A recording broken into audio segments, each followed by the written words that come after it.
Welcome to the 211 Talk Show. I am your host, Dr. Michelle Vaughn, aka Dr. MV, the Executive Director here at Kishwaukee United Way. And today we have a wonderful young lady with us, Miss Danita Sims. How are you? I'm doing very well today. How are you? I'm wonderful. I'm excited to have you. I am too. I'm excited to be here. Yes. So, Danita Sims, you are a woman of many gifts, skills, and talent. Well, thank you. Yes. DCMP's Nonprofit Day, which was amazing, by the way. Absolutely. I met you there. We have a program that has been funded by Comcast, which is to help individuals who are unemployed and underemployed, our Alice families. It's a digital crossover program. And I was looking for an actual facilitator. And that's where I found you. So talk to the people about the many talents that you bring to the table. You are a CEO, you're an author, you're an entrepreneur. You provide mobile workshops in DeKalb, Illinois to assist unemployed individuals. And we met. Yes. Okay, yes. so talk to us about your journey as being an entrepreneur and a CEO for your nonprofit Passion Pursuit. For sure. So I really do have a passion for workforce. That's kind of where everything started. And I had a career started in the workforce space. And so starting my own nonprofit was a little scary, having my own team, my own board to kind of work with and collaborate with. But I knew for sure I wanted to provide services, more mobile, more remote opportunity for job seekers. I didn't want people to have to figure out how to get to me to get the services. I wanted to be able to help more people one-on-one. So I offered workshops, but it seemed like a lot more can happen in those one-on-one conversations. And that was my heart. And so starting the nonprofit was in 2019. And so at that time, I thought it was pretty foreign to do virtual workforce employment services. But the pandemic happened and it changed everything. So literally, yes, 2019, you launched your nonprofit. 2020, everything shifts for the entire country. Absolutely. Wow. So it wasn't as foreign as a concept. And so I was able to have more conversations with potential partners who were providing employment readiness workshops and support, but maybe their staff was doing so many other things. Employment readiness was kind of last on the list. And it's hard to follow up with people, and you really need that in the job search journey. It's not as quick. People are having to take months before they find a new opportunity. And so you kind of need more support, encouragement in that journey. And then of course I love the success stories. I got hired, I'm getting more interviews, I was able to switch careers. I was able to get the attention of an employer that I wasn't able to before. I was able to write my cover letter, so I look forward to those type of conversations. And so that's kind of my sweet spot. Sweet spot indeed. Listen, I love to know about the people's journey into the venture of nonprofit. You mentioned your organization calls Passion Pursuit. Yes. Why did you launch this organization? What's the cause? Sure. Talk to us about that. Sure. So I actually got a chance to meet with a consultant about it because I said, well, I feel like I'm being led to start a nonprofit, but I don't know where to start. And so we talked a lot about my strengths in the workforce space in general as a case manager, as business services coordinator. And I said, I really love the opportunity to combine the two. So create a bridge between our job seekers and our employers. And a lot of that has to do with that presentation, that resume, that cover letter. What do I look like on LinkedIn? Am I able to talk about my skills? And so I love being able to hear people's story. And I'm a writer as well, which is why that kind of works. But I love to hear people's story and then be able to help them articulate it in a way that an employer can receive it and see them taking part in their mission. And so I met with the consultant, great person. He's out of the area actually, and I never met him in person, but he just had a real knack for helping you come up with your mission statement. I didn't want to be limited by age. So I didn't only want to work with youth going into the workforce for the first time, but I also wanted to help people who were transitioning, whether They were veterans. So I've worked with veterans who are coming stateside and wanting to know how to translate all those military terms into something an employer That's could pay powerful. attention to. I've worked with stay-at-home moms who are just now Mm. re-entering the workforce. And so they think they don't have skills. And Come I'm like, are on. you kidding Come me? on. If you've been at home with those You are babies, skilled. you are skilled, very much so. You have built teams, you've organized volunteers, you've done Yes. correspondence, you've Yes. done, word processing, you've done documents, you've done fundraising. All of Yes. those can be skills that are highly Wow. transferable. And so sometimes just having a conversation and letting a Mm. person see that no, you are very valuable. There are things you bring to Yes. the table, and letting the employer see, right? Mhm. Because they don't know unless you tell them. And so Exactly. I loved creating that bridge. And so I got more excited when I was able to focus on personal growth and professional development of future leaders, which is our mission statement. And Mm. so once I got excited about the mission statement, I was like, okay, yeah, I can work with this. Yes. Yeah. So before we move on to the next Sure. part of who you are, do you have a success story that comes from your working the nonprofit passion pursuit and helping, like you mentioned, that stay-at-home mom? Do you have an actual success story that sticks with you? Like, this is my why. This is why I keep going. Oh, it's I, hard to pick I one. know. I have a few.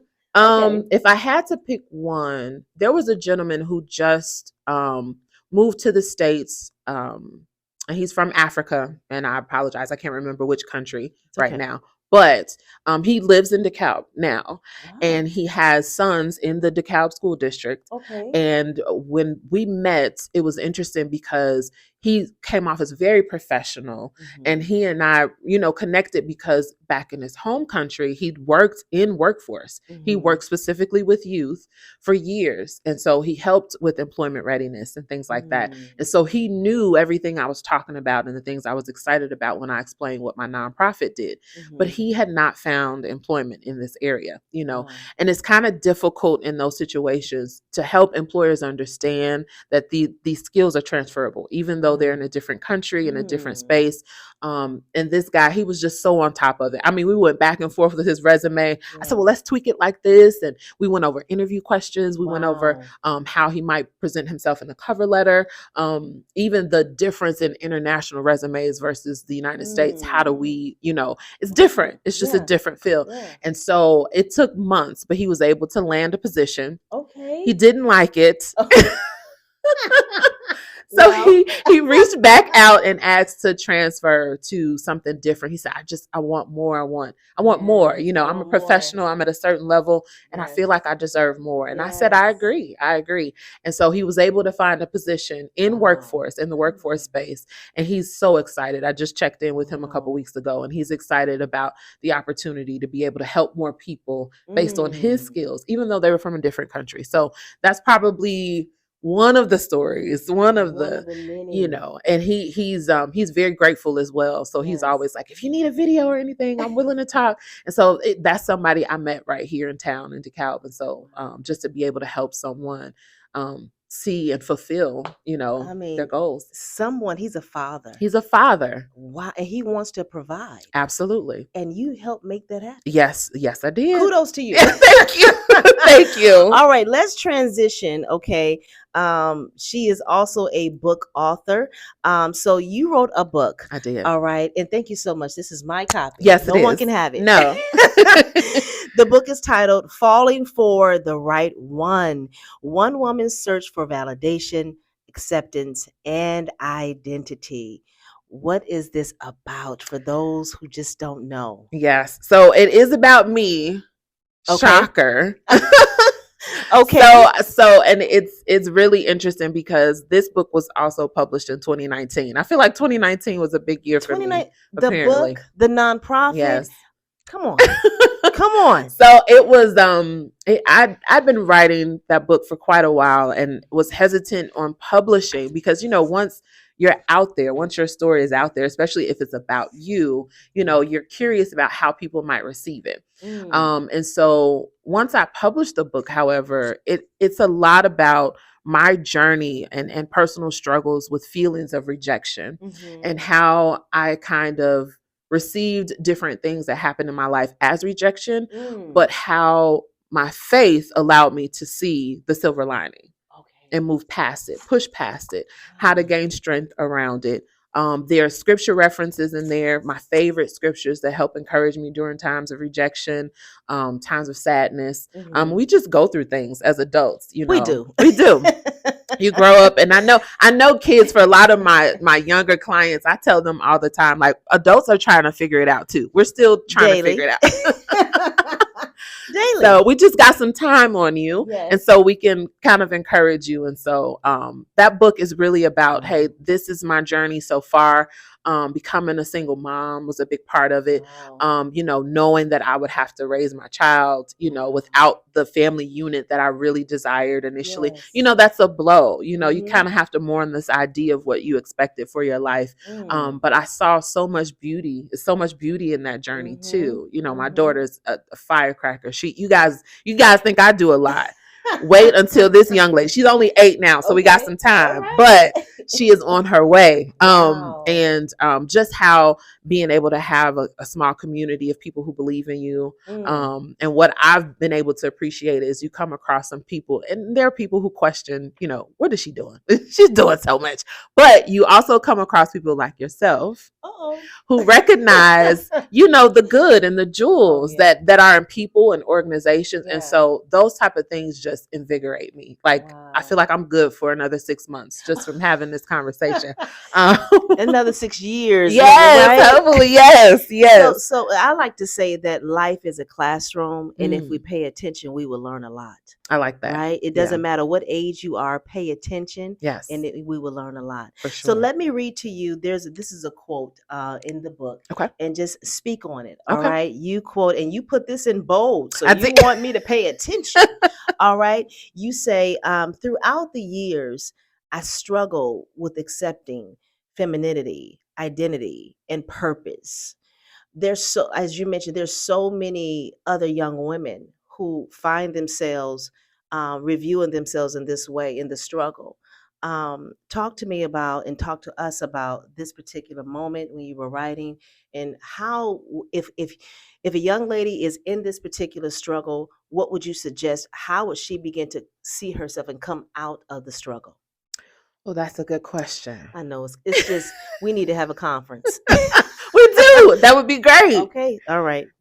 So, Go ahead. so I think what I would say is that, you know, part of the journey, and it's some of it's mentioned in the book, Mhm. but part of the journey was realizing that as a little girl, Mm. there were goals and dreams that I had. And as you grow up, you assume that your parents have all the answers or your teachers have all the answers. And so if they're not able to see the version of you that you see of yourself, Mhm. sometimes what they do will make you think that that's not true, Mm. or that dream isn't, it doesn't mean anything. It's Wow. just a flimsy dream. And Mm. so going through some of those struggles, I had to go back within myself to find out, who I really wanted to be. Mhm. And it took me back to my childhood. I just remember wanting to dance as a little girl. I loved to Wow. dance. I loved Oh. music. And but I had a family full of musicians, and so they were more about playing the music Okay. versus dancing to the music. Okay. And so very early I stopped dancing, and that's Mm. just one example. And it's kind of small, but when you go through things as you're growing up, you kind of revert back to those dreams and goals Mhm. that you have. And feel like you're bigger than life. You want to be a superhero when you grow up.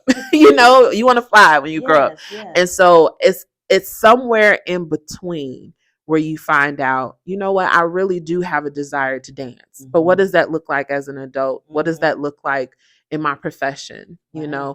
And some people won't get it, and that's Mhm. okay. Mhm. But going through that process of thinking about, as a kid, what did I want? What did I desire? Yes. I loved making friends. I loved being out. Mhm. But as we know, growing up, you meet people and they aren't the nicest. People are going through their own Yeah. things. Yeah. And so Yeah. then we take that to mean something else about ourselves. Mhm. And so that journey of, you know what, instead of taking a personal, having it affect me so personally that it Mhm. changes who I am, I'm going to Mhm. take it for what it is. Mhm. Maybe they were having a bad day. Right. But it's not going to change the fact that I love to dance, Right. you know? So this is powerful. So what I'm hearing you say, because for the young lady or the older lady who may watch this video and want to purchase your book, who find themselves mentally struggling with self worth, is that you had to revisit as an adult that childhood dream. I did. And I love that because oftentimes we cast type ourselves in these professional roles, and that's it. That's who we are. It's Right. in the role, it's in the job, and there's nothing else in life that has to, Right. right? And I love how you stepped outside of role and you say, what was that desire that I had as a little girl that made me feel worthy Right. and happy and joyous? That is so key. Yes. That's why you're a life coach. Yes. Yes. That's why Yes. you're a life coach. So, so if you want to purchase this book, where would they go to purchase your book? It is available on Amazon. And of course, if you're chatting with me, I actually have a few copies at my church as well. And what is your church? It's Cathedral of Praise. It's on South First Street in Okay. DeKalb. Okay, in DeKalb. So we're gonna go. Listen, this may be global. Yes. So Yes. if they don't know you, so if they don't know me, it's on Amazon. You can find Falling for the Right One on Amazon. all right, you heard it from herself. So let's move on. Okay. Nonprofit, check. 2019. Book author, 2019, check. Amazon, right? Yes. And you're also working with other agencies in DeKalb to help elevate some unemployed residents here so they can become employed. Talk about your current workings and what you're doing right now in DeKalb to help individuals become gainfully employed. Absolutely. So having a career in workforce for almost 10 years before starting my nonprofit really helped me to understand kind of the climate. And so there's a perception that there are only warehouse workers in DeKalb, and that's not true. It's just not true. It's not true from an employer's perspective, and it's not true from even the talent that's here locally. And so over that time, I was able to meet a lot of people over the years who have been educated here, who have a heart for community here, and they want to be able to be self-sustainable. They want to be self-sufficient in their careers. And so part of what I've been able to do is to connect with other organizations who provide social services in one way or another. But the employment piece is a very specific niche. And so I've been able to successfully partner with DeKalb Township as their job coach, as their career coach. And so if you go in for services at the office there, or you reach out to them for services and you mention anything about startup career, startup business, transitioning careers, or maybe you're looking for a job, or you're finding it hard to connect with employers or get interviews, they'll encourage you to reach out to me to schedule a one-on-one session. And through our time connecting, we've seen that we want to be flexible, so we offer in-person as well as virtual meetings available via Zoom as well. So we can get those conversations going. Most clients that I've met so far don't have strong language in their resumes. They're not connecting with keywords in their industry. So I help make sure we get that on the document for them, so employers can pay attention and get the interview. Because the whole goal is to get the interview. Exactly. Because most people feel like they can speak about themselves, but it's just getting in the door. And then also what we've been able to do is promote jobs that are available every week. So I do a list of employers that I see are hiring in the area or even remotely. And we publish that on their social media outlets through DeKalb Township. And so we've even added little videos now just to encourage people to pay attention, or little tips about resumes or job searching, things like that. This is amazing. Do you find that since 2020, COVID and everything shifted and changed, right? People started working at home, conducting Zooms, and I know I was guilty, pajama pants and the... Yes. Okay, so do you find that there's more opportunity for employment online than there is, in the physically going to an actual space? Is it more hybrid opportunities? Like, what is out there now that you're finding that people who are unemployed or underemployed should pay attention to? Yes, that's a good question. I do believe there are more remote or hybrid opportunities. Locally, I see more hybrid opportunities that are, and I try to encourage clients to pay attention to the difference, because there could be, maybe it's not completely remote, but maybe you only have to go in 2 or 3 days a week for certain things. And so that kind of helps, especially if people are commuting to other areas where they're having to commute, 40 minutes, an hour, over an hour. And so those opportunities are definitely popping up all over the place. Wow. One place I found very interesting that was offering remote roles was through usajobs.gov. Okay. So those are like federal positions, and I Wow. was surprised to see that they had so many legitimate remote jobs Wow. throughout the country. And some of them are based on the state that you live in, Mhm. so you need to pay attention to that. But there are a lot more opportunities I'm finding, and creative ways that companies are finding remote jobs to be beneficial for them as well. Wow. Some of them are offering different sorts of benefits because of Okay. it. So, okay, we have a remote role. And so that person may be missing some of the camaraderie in the office. And so they'll add a certain type of stipend, like a wellness stipend or things like that. So I've seen some creative ways companies are trying to make sure their businesses are continuing to go, but paying attention to things that may be able to be done from home. Amazing. Listen, we are excited to have you on board here at Kishwaukee United Way. I'm excited to be Yes, with here. our new program through funded through Comcast. So, how can people get in contact with Passion Pursuit, your nonprofit, or just get in contact with you if they need assistance with, resume makeover? Just you as an individual, as an entrepreneur. Do you have a website? Do you have an email? Sure. So passionpursuitinc.org is our website for the nonprofit, and you can definitely reach out directly there. You can send a message through there, and we're also very active on Facebook as well as Instagram. So you can definitely message us, and then you can find me at Coach Danita on all social media platforms. Coach Danita.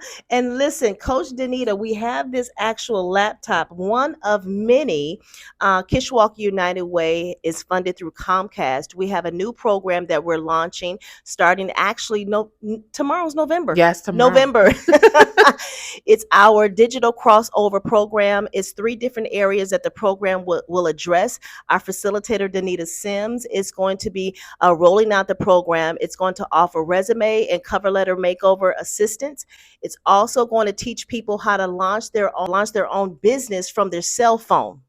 Okay. Some people don't have laptops, they have a cell phone. So we're going to teach people how to launch an actual business from your cell phone and create another stream of income.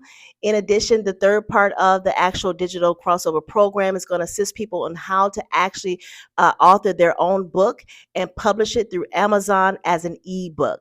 So we have the right lady for the job. I'm excited. Listen, I have one last question for you. I love to ask our visitors here on the show. What does Live United mean to you? Oh, that's a good question. I like Yes. that question. I believe Live United, for at least for me, being in the nonprofit, even entrepreneurship space, is to make sure we're not reinventing the wheel. So finding out what's already available to our community, to our businesses, to our schools, and then being a solution seeker. Yes. So not just about competing. I really don't believe in having to compete, but finding there's so many things that can be improved. And so if there's a way to find a solution to a problem that maybe many other organizations are having, it just creates more harmony. We're able to work together, communicate well together, and provide more services to more people. I love your definition. Listen, there's power in collaboration. All right. And we're all about sharing community resources. So thank you so much for joining me on the 211 Talk Show. We look forward to working with you. We know that you're an added value already. Thank you. And this has been great. Awesome. Thank you for having me.